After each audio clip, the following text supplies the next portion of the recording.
कक्षा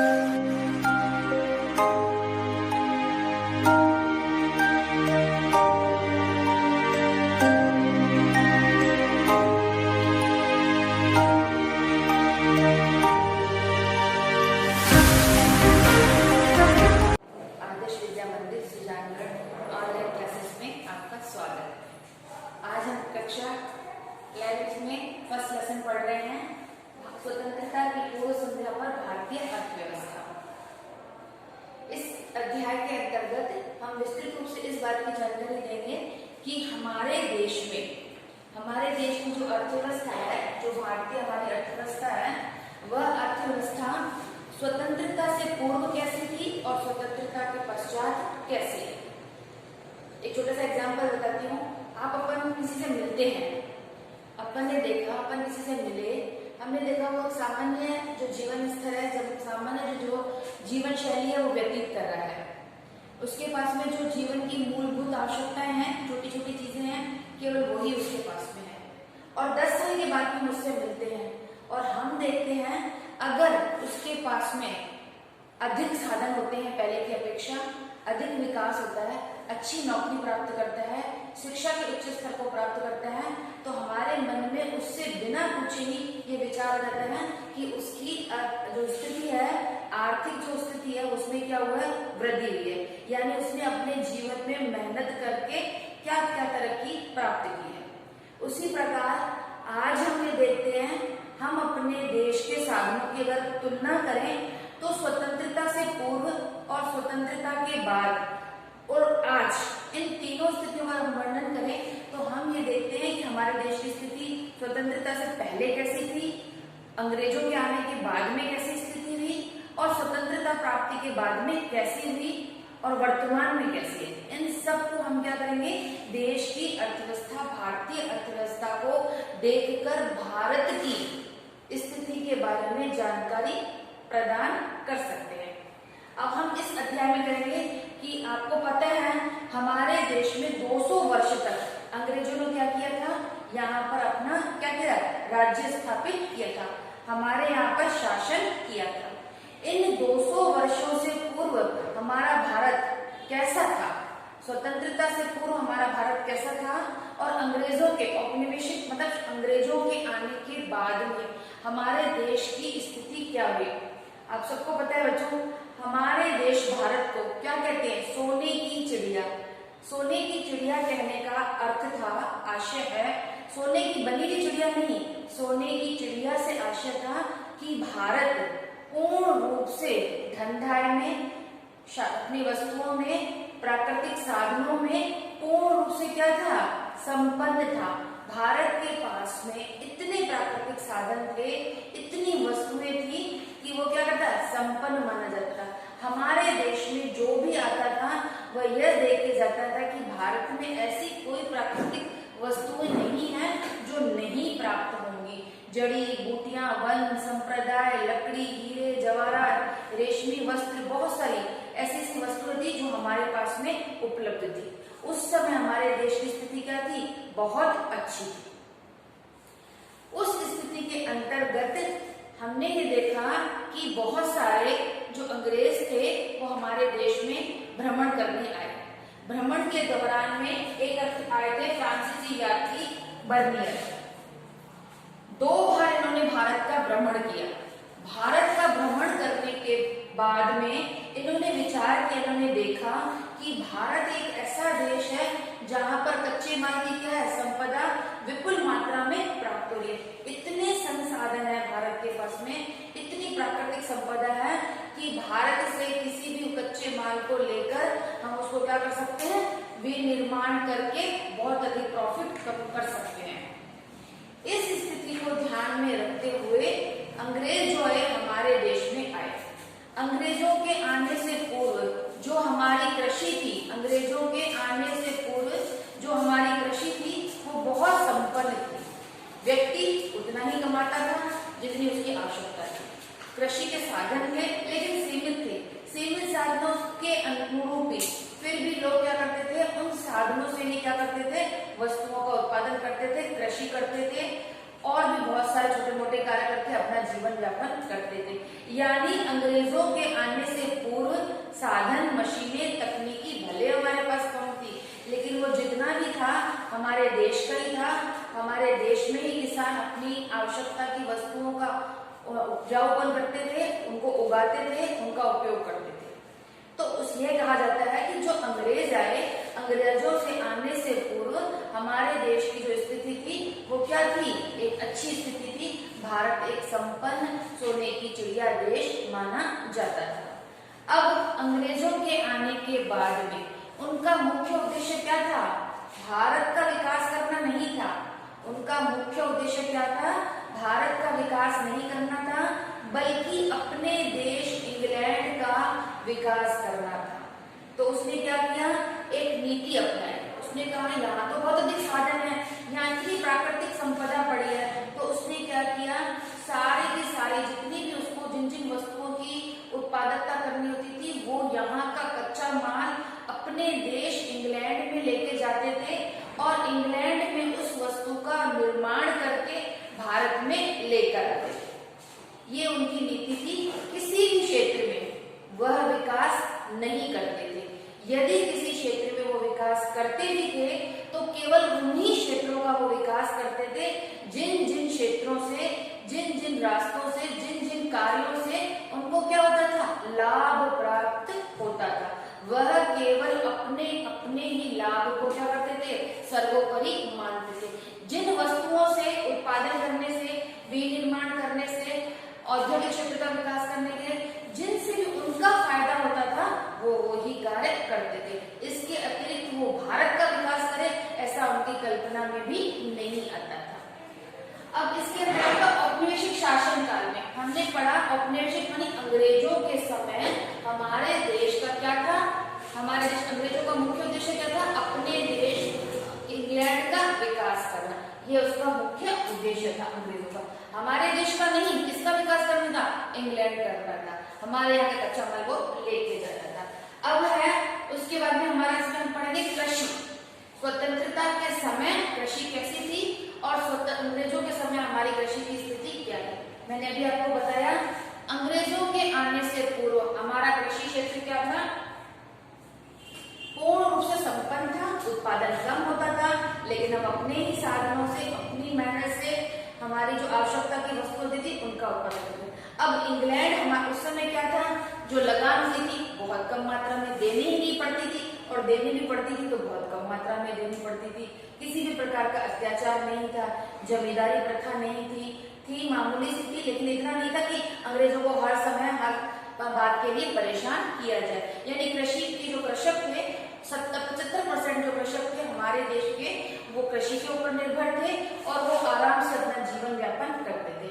अब जब हमारे देश में जब अंग्रेज आए, अंग्रेजों के आने के बाद में उन्होंने क्या किया? जो यहाँ के राजा थे उनसे मित्रता की।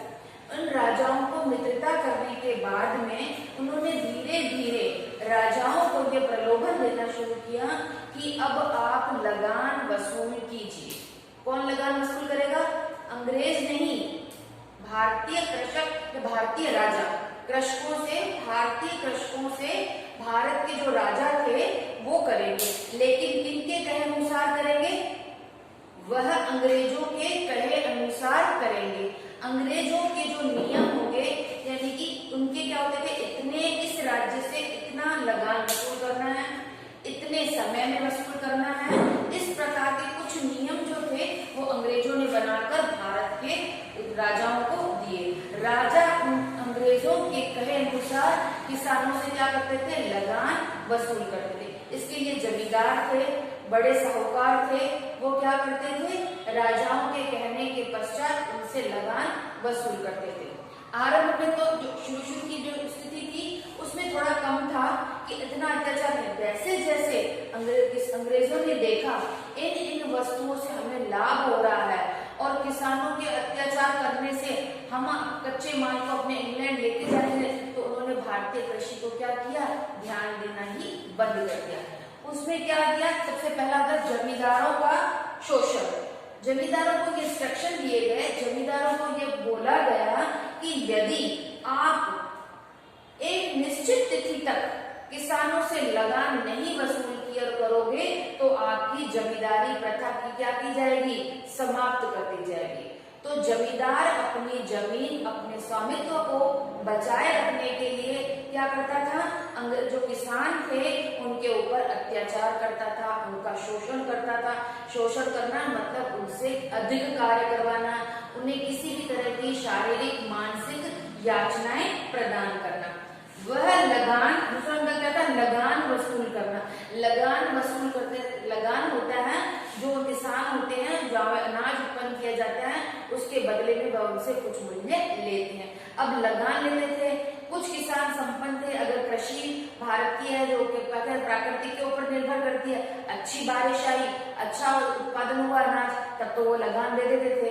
और यदि वह नहीं देते थे तो किसानों के ऊपर बहुत अधिक क्या किए जाते थे, अत्याचार किए जाते थे।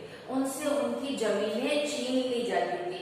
उनको अपने यहाँ पर बंधुआ मजदूर बनाकर रखा जाता था। बंधुआ मजदूर मतलब होता है जमीनों पर तो जमींदारों का, बड़े बड़े राजाओं का, किसानों का, बड़े किसानों का अधिकार होता था, और जो बंधुआ मजदूर थे वो उनके अंडर में काम करते थे और उनके बदले में उनको केवल 2 समय का भोजन दिया जाता था। यानी कि हमारे जो गरीब किसान थे, छोटे वर्ग के किसान थे, उनको क्या होता था, बहुत अधिक अत्याचार सहना पड़ता था। और उस समय क्या होता था, उत्पादन में वृद्धि होती थी, थोड़ी बहुत वृद्धि हुई, और वृद्धि भी किन वस्तुओं की थी, जिन वस्तुओं का उत्पादन केवल अंग्रेज चाहते थे कि यहाँ पर हमारा भारत में इस वस्तु का उत्पादन हो। बाकी जो वो नहीं चाहते थे वह कच्चा माल क्या कर लेके जाते थे, अंग्रेज अपने देश में लेके जाते थे। और भारतीय बाजारों में भी क्या होता था बच्चों, जो हमारा भारतीय माल होता था उसकी डिमांड कम होती थी। डिमांड कम होने का सबसे महत्वपूर्ण उद्देश्य ये था कि कच्चा माल भारत से लेके गए, कच्चा माल वहां पर कहाँ पे बनता था, मशीनों में बनता था। मशीनों के बनने के पश्चात जो उनकी लागत आती थी वो कम आती थी, और वो दिखने में, देखने में, खाने में भी क्या होता था, कृषि के संबंध में खाने में भी वो क्या होता था, अधिक टेस्टी होता था, दिखने में वो अच्छा होता था। तो आप बताइए, कोई भी वस्तु जो सस्ती मिलेगी, दिखने में अच्छी होगी, एक मनुष्य है, साधारण व्यक्ति, वो किसको खरीदेगा, जो सस्ती प्राप्त होगी। तो हमारे देश में भी ये हुआ, कच्चा माल अंग्रेज लेके जाते थे इंग्लैंड में बनाकर और भारत में लेके आते थे।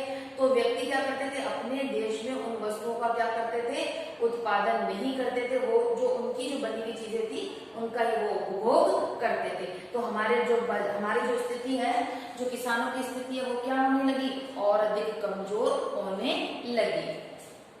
अब हमारे देश में यह था कि कौन कौन सी निर्यात वस्तुओं का निर्यात किया जाता था। निर्यात करने का मतलब होता है बेचना, कि भारत की कौन कौन सी चीजें विदेशों में बेची जाती थी।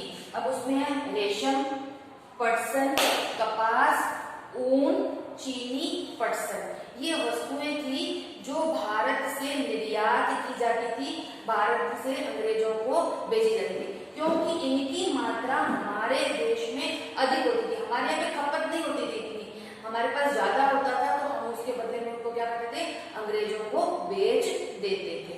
और हम उनसे आयात का मतलब होता है विदेशों से, अंग्रेजों से, दूसरे देशों से हम किन किन वस्तुओं को क्रय कर रहे हैं, खरीद रहे हैं। कौन कौन सी वस्तुएं थी उसके अंतर्गत आयात में, रेशमी वस्त्र, ऊनी वस्त्र, सूती वस्त्र। इन वस्तुओं का क्या हम करते थे, इन सब वस्तुओं को हम क्या करते थे, विदेशों से मंगवाते थे, विदेशों से आयात करते थे।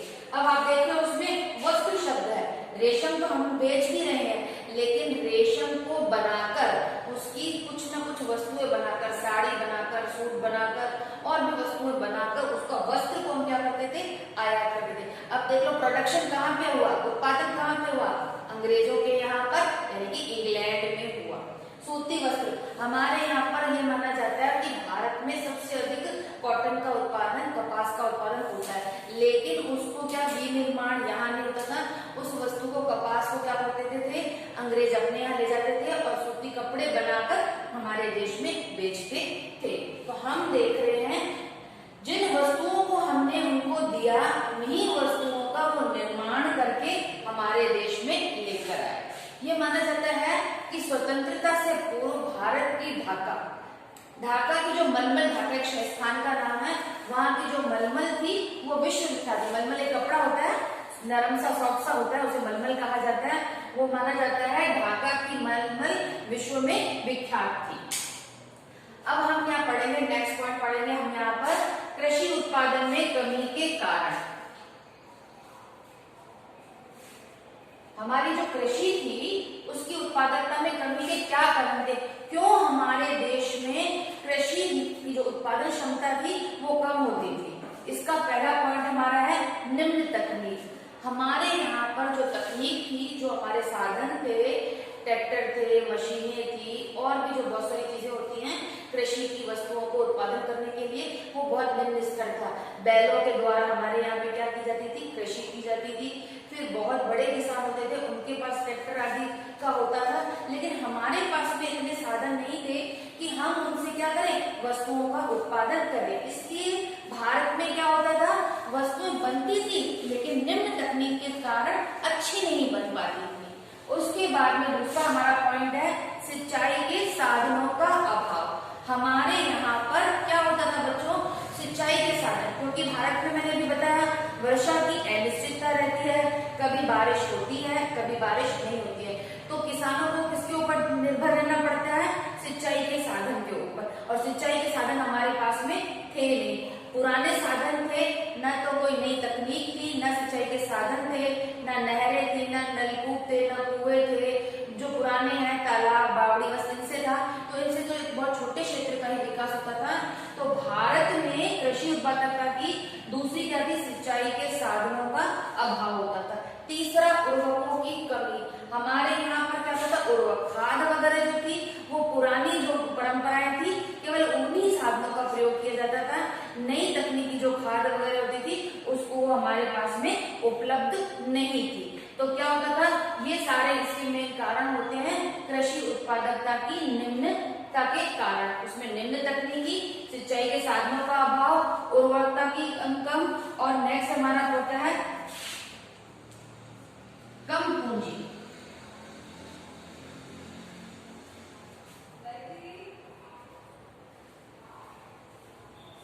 हमारे पास पूंजी भी क्या होती थी, कम। एक किसान जो साधारण परिवार का है, छोटा है, उसके पास जीवन की मूलभूत आवश्यकताओं को पूरा करने के लिए केवल एक पैसा होता था। वह यह चाहे कि उसके पास पैसा अधिक हो और वह क्या करे, उससे अपने यहाँ पर क्या करे, खाद बीज उर्वरक सिंचाई के साधनों का विकास करे। तो पूंजी का भी क्या था, अभाव था। बिना पूंजी के विकास होगा क्या, नहीं होता था। जब पूंजी ही नहीं होगी तो किसान क्या करेगा, उत्पादन क्षमता में वृद्धि नहीं कर सकता था। तो ये सारे कारण था। और दूसरा हमारा प्राकृतिक, इसके अलावा